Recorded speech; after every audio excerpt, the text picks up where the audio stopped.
Chapter number 6 political parties में आपका स्वागत है। पॉलिटिकल पार्टीज़ के बारे में आप पहले से ही जानते हैं। जो हमने टूर ऑफ डेमोक्रेसी लगाई थी, मतलब हमने क्लास 6 से डेमोक्रेसी के बारे में पढ़ा है। We have come across several political parties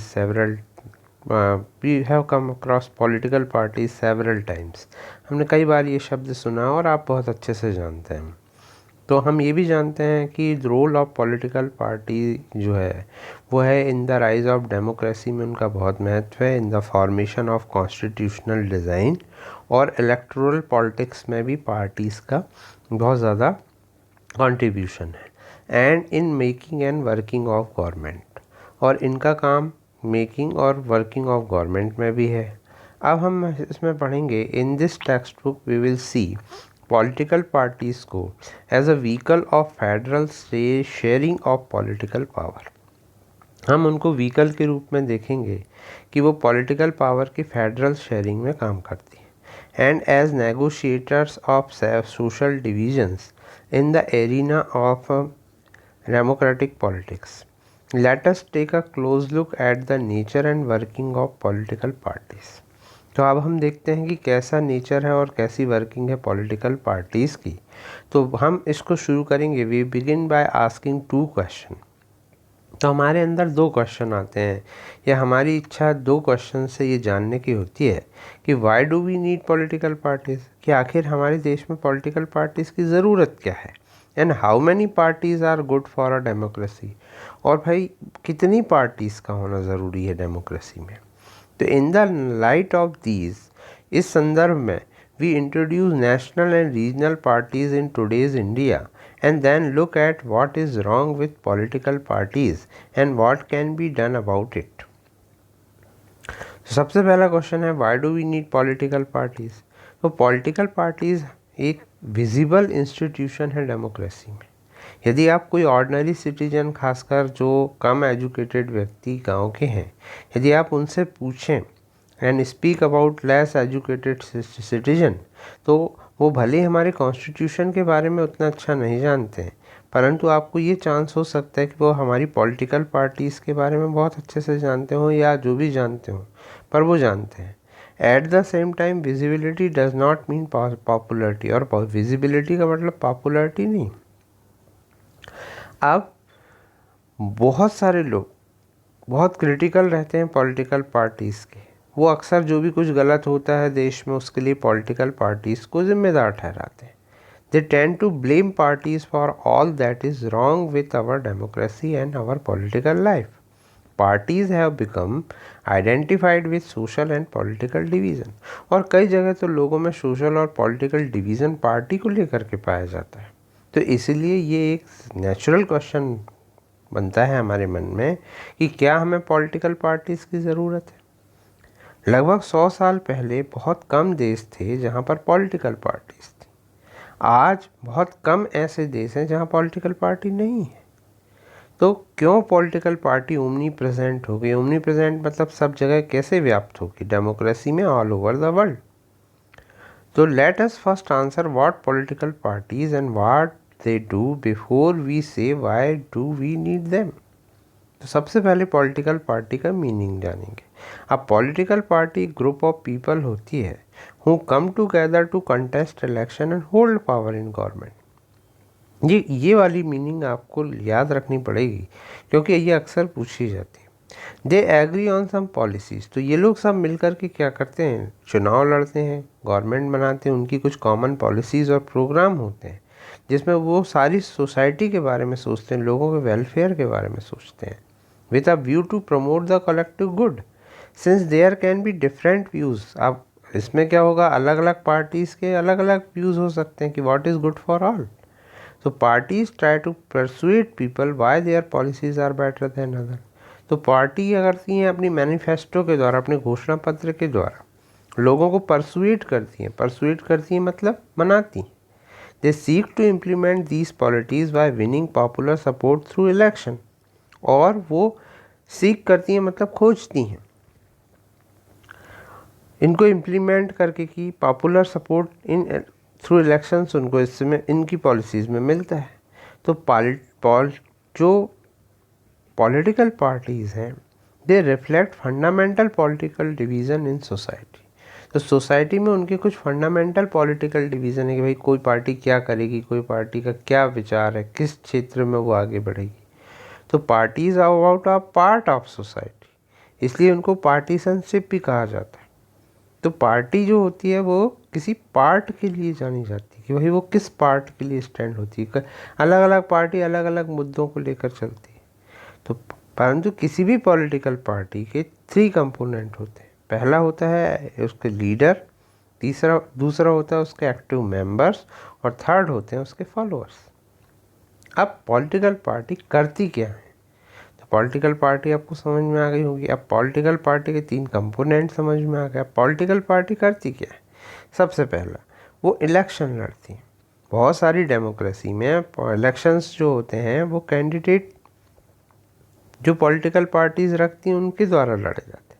party जो होती है वो अपने कैंडिडेट अलग अलग तरीक़ों से सेलेक्ट करती है। जैसे यूएसए में जो होते हैं मेंबर और सपोर्टर ऑफ अ पार्टी जो होते हैं वो चूज़ करते हैं अपने कैंडिडेट को। Now more and more countries are following this method, और आज बहुत सारे देश इसको फॉलो कर रहे हैं। इन अदर कंट्रीज़ जैसे हमारे इंडिया में top party leader choose candidate. जैसे आपने सुना होगा टिकट मिल रहा है, टिकट मिल रहा है। और टिकट मिलने का क्या मतलब है? कि उस व्यक्ति को टॉप पॉलिटिकल लीडर्स जो है वो अपनी पार्टी के लिए चुनते हैं। सेकेंड है parties put forward different policies and program and voter choose from them. अब हर पार्टी अपने प्रोग्राम रखती है। Each of us may have different opinion and view what policies are suitable. अब हम लोगों में से सबके अपने अपने हित होते हैं, जिसको देखते हुए हम अपने अपने पार्टी को मतलब अपने अपने हिसाब से उन पार्टीज़ को चूज़ करते हैं। But no government can handle such a variety of views. In a democracy, a large number of similar opinions have to be grouped together to provide a direction in which policies can be formulated by government. अब बहुत सारे views होंगे तो क्या होगा, बहुत सारी parties होंगी, लेकिन जब एक से ग्रुप वाले सिमिलर ओपिनियन वाले जो होते हैं, जब ग्रुप्ड होते हैं, एक साथ होते हैं, तो फिर उनके द्वारा क्या होता है, देश की पॉलिसी बनती है। This is what parties do. Party produces vast multitude of opinion. तो इसलिए क्या होता है कि ये सब मिल करके पार्टी बना लेते हैं। तो मल्टीट्यूड ऑफ ओपिनियन जो होते हैं वो फ्यू बेसिक पोजीशंस में बदल जाते हैं, जिसके कारण क्या होगा, अब government is expected to base its policies on a line taken by ruling party. और जो रूलिंग पार्टी होती है, जिस पार्टी का पावर होता है, उसके द्वारा ये व्यूज़ लेकर के पॉलिसीज़ बनाई जाती हैं। थर्ड, पार्टी जो होती हैं वो एक डिसिसिव रोल प्ले करती हैं लॉ बनाने में। जैसे हम पहले भी पढ़ चुके हैं कि लेजिस्लेचर में जो भी कानून जो भी बनते हैं, संसद में हो या लेजिस्लेटिव असेंबली में हो, तो जो भी लॉज बनते हैं वो डिबेटेड किए जाते हैं पार्टी के मेंबर्स के द्वारा। But most of the member belong to party, they go by direction of party leadership irrespective of their personal opinion. अब ऐसा नहीं होता कि हर व्यक्ति वहाँ पर्सनल ओपिनियन दे करके किसी लॉ के ऊपर बात करे, उसमें पार्टी पूरा व्यू लेकर के चलती है। जैसा हमने देखा है कि big policy decision are taken by political executive what comes from the political parties जो होती हैं वो रिक्रूट करती हैं लीडर को, ट्रेन करती हैं, उनको ट्रेनिंग देती हैं और उनको मिनिस्टर बनाती हैं, और वो मिनिस्टर गवर्नमेंट को रन करते हैं जैसा पार्टी चाहती है। Fifth, parties that lose election. अब ऐसा नहीं कि पार्टी केवल रूलिंग में ही रहे, जो पार्टी हार जाती है तो वो अपोजिशन बन जाती है, और अपोजिशन का काम बहुत इंपॉर्टेंट होता है कि वो क्रिटिसाइज करती है गवर्नमेंट को फेलियर और लॉन्ग पॉलिसीज के लिए। इसलिए अपोजिशन पार्टीज़ का भी बहुत महत्व है। They also mobilize opposition to the government. फिर है पार्टी शेप पब्लिक ओपिनियन। अब कई ऐसे मुद्दे होते हैं जिनको पार्टी उठाती हैं। They raise and highlight issue. Parties have lakhs of members and activist spread all over the country. लाखों मेंबर होते हैं, तो जिसमें प्रेशर बनता है कि पॉलिटिकल पार्टीज़ के साथ क्या एक्सपेक्टेशन है डिफरेंट सेक्शन ऑफ सोसाइटीज़ को। कई बार पार्टियां आंदोलन करती हैं, रेजोल्यूशन प्रस्ताव लाती हैं जो लोग चाहते हैं गवर्नमेंट से। Often opinion in society crystallize on the lines parties take। फिर जो भी ओपिनियन आते हैं वो क्रिस्टलाइज होते हैं, वो सॉलिड फॉर्म में आते हैं पार्टियों के द्वारा। तो इस तरह पार्टियों के बहुत सारे काम हैं। अगला काम है parties provide people access to government machinery and welfare scheme implemented by government. एक ऑर्डिनरी सिटीजन के लिए ये इजी होता है कि वो किसी लोकल पार्टी लीडर के पास पहुँचे, ना कि कोई गवर्नमेंट ऑफिसर के पास। तो इस प्रकार से क्या होता है, पार्टी के पास जाना लोगों के लिए आसान होता है और पीपल की नीड एंड डिमांड के लिए वो काम करती है। तो इसीलिए ये इन सब बातों के कारण हम कह सकते हैं कि भाई पार्टी की नेसेसिटी है।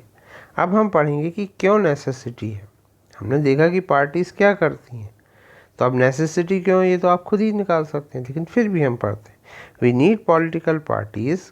हम पॉलिटिकल पार्टीज़ क्योंकि वो ये सारे फंक्शन करती हैं जो हमने अभी ऊपर देखे, but still need to ask why modern democracies can not exist without political parties. परंतु आज भी हमारे दिमाग में क्वेश्चन आता है कि क्या बगैर पॉलिटिकल पार्टीज़ के डेमोक्रेसी नहीं हो सकती।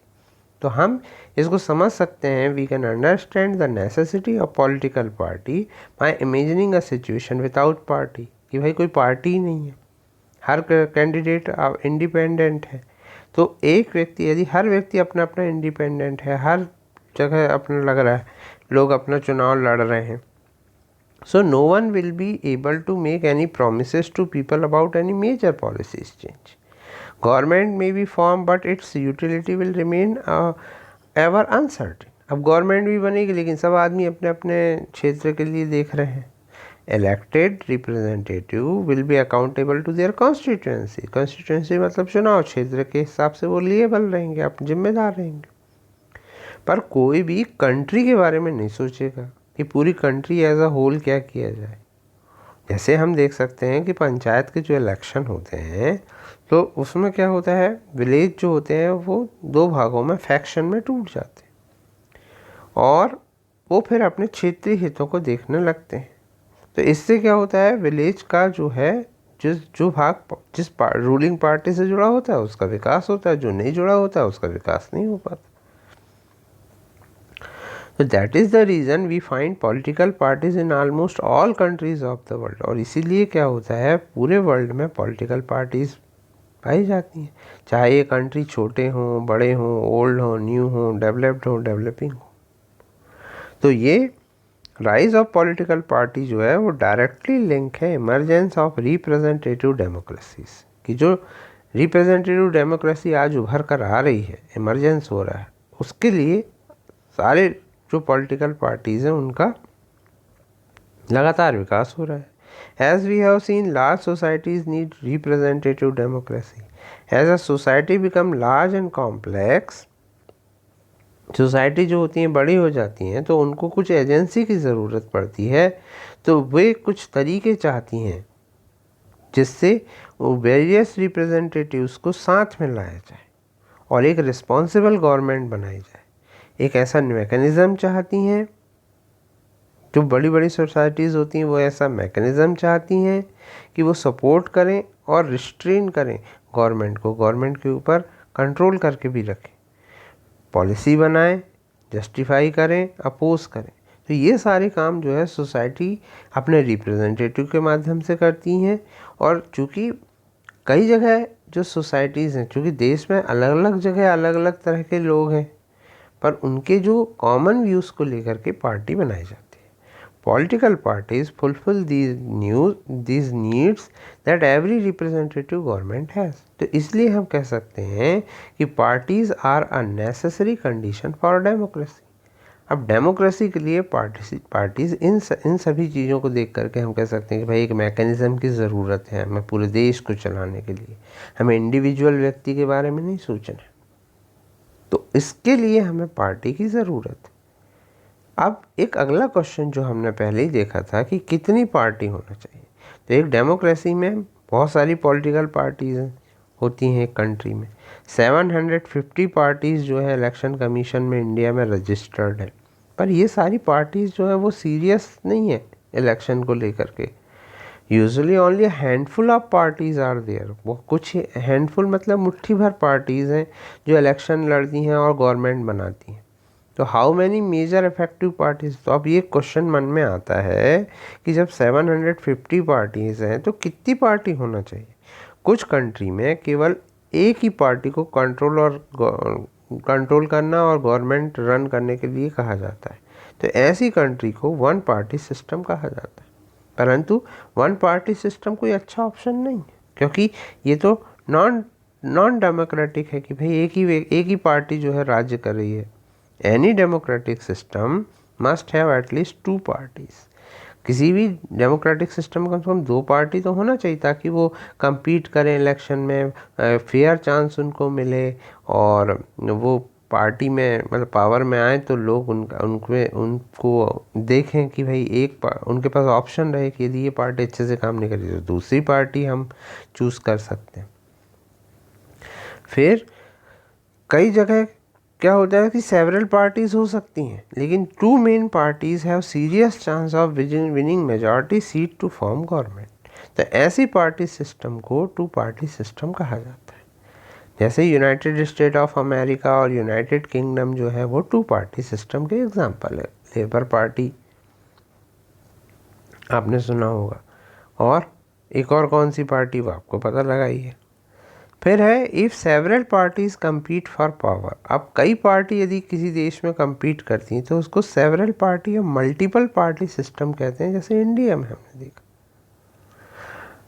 तो गवर्नमेंट जो होती है वो फॉर्म होती है कोलिशन गवर्नमेंट के माध्यम से। कोलिशन गवर्नमेंट का मतलब होता है कि सारी पार्टी मिल करके काम करती हैं। जैसे अभी आपने देखा होगा 2019 में महागठबंधन बना, पता लगाइए कौन कौन सी पार्टी महागठबंधन में शामिल थी।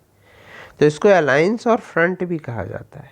परंतु ये सिस्टम मैसी है, क्योंकि इसमें लोगों के वैरायटी ऑफ इंटरेस्ट होते हैं, और इसी के कारण क्या होता है कि कई बार उतनी अच्छी सरकार नहीं बन पाती। तो अब इनमें से कौन सा बेटर है, 1 पार्टी सिस्टम, 2 पार्टी सिस्टम या मल्टीपल पार्टी सिस्टम? तो हम ये कहेंगे कि क्वेश्चन ही अच्छा नहीं। पार्टी सिस्टम जो है वो any country is not something any country can choose. It evolves over a long time depending on the nature of society. Party जो होती है वो एक दिन में नहीं बनती, कई साल लग जाते हैं। उनकी history, policy, system of election, और ये एकदम से चेंज नहीं किए जा सकते। This can not be change very quickly. Each country develops a party system that is conditioned by special circumstances, और हर जगह पर अपनी अपनी पार्टीज बनती। फॉर एग्ज़ाम्पल इंडिया में कई मल्टी पार्टी सिस्टम है, तो क्योंकि हमारे यहाँ रीजनल और सोशल जोग्राफिकल डाइवर्सिटी है, अलग अलग जगह अलग अलग तरह के लोग हैं, तो इसको हम 2 और 3 पार्टी में नहीं बदल सकते। इसलिए हमारे यहाँ मल्टीपल पार्टी सिस्टम है। तो आपको ये समझ में आया होगा कि कितने तरह के पार्टी सिस्टम है। अब हमारे यहाँ क्या होता है, नेशनल पार्टीज़ हैं कुछ। Democracy that follow a federal system all over the world tend to have 2 kind of political parties. तो एक जहाँ पर डेमोक्रेसीज हैं 2 तरह की पार्टी हैं, एक फेडरल यूनिट को प्रेजेंट करती हैं that are represent several of all unit in federation, तो उनको कंट्री वाइड पार्टी कहते हैं। भाई एक नेशनल लेवल की पार्टी होती है, और कई जो होती हैं वो रीजनल लेवल की पार्टी होती है, ठीक है ना। तो इनमें क्या डिफरेंस होता है, तो every party in the country has to registered with election commission. अब इलेक्शन कमीशन जो है उस पर हर ऐसी पार्टी को रजिस्ट्रेशन होता है, हर पार्टी को रजिस्ट्रेशन कराना पड़ता है। While the commission treats all party equally, commission सबसे इक्वली व्यवहार करता है। कुछ स्पेशल फैसिलिटी वो लार्ज पार्टी को देता है। ये पार्टीज जो स्पेशल होती हैं उनको एक यूनिक सिंबल दिया जाता है, और उनके जो पार्टी मेंबर हैं वो इलेक्शन सिंबल को यूज़ कर सकते हैं। Parties that get this privilege, जो पार्टी इस तरह के प्रिविलेज, इस तरह की सुविधाएं जिनको मिलती है और कुछ अदर फैसिलिटी मिलती है, उनको रिकॉग्नाइज पार्टी भी कहा जाता है। तो इनको रिकॉग्नाइज पॉलिटिकल पार्टी कहा जाता है। उनका election commission has let down detail criteria. अब इलेक्शन कमीशन ने भी कुछ क्राइटेरिया रखा हुआ है कि भाई किसको वो नेशनल पार्टी कहेगा। तो उसने कहा एक party that secures that is 6% of total vote in election in legislative assembly. तो उसने बताया कि भाई स्टेट पार्टी कौन सी रहेगी जो लेजिस्लेटिव असेंबली में 6% लाएगी टोटल वोट का और कम से कम 2 सीट लाएगी तो स्टेट में, तो उसे हम स्टेट पार्टी मानेंगे। जबकि जो पार्टी 6% टोटल वोट लोकसभा में लाएगी इलेक्शन में और कम से कम 4 सीट जीतेगी ऑल ओवर इंडिया में, तो उसे नेशनल पार्टी मानेंगे। तो इस तरह से नेशनल पार्टी और स्टेट पार्टी का आपको डिफरेंस पता होना चाहिए कि कब किसको नेशनल पार्टी मानता है इलेक्शन कमीशन और किसको स्टेट पार्टी मानता है। According to this classification there are 7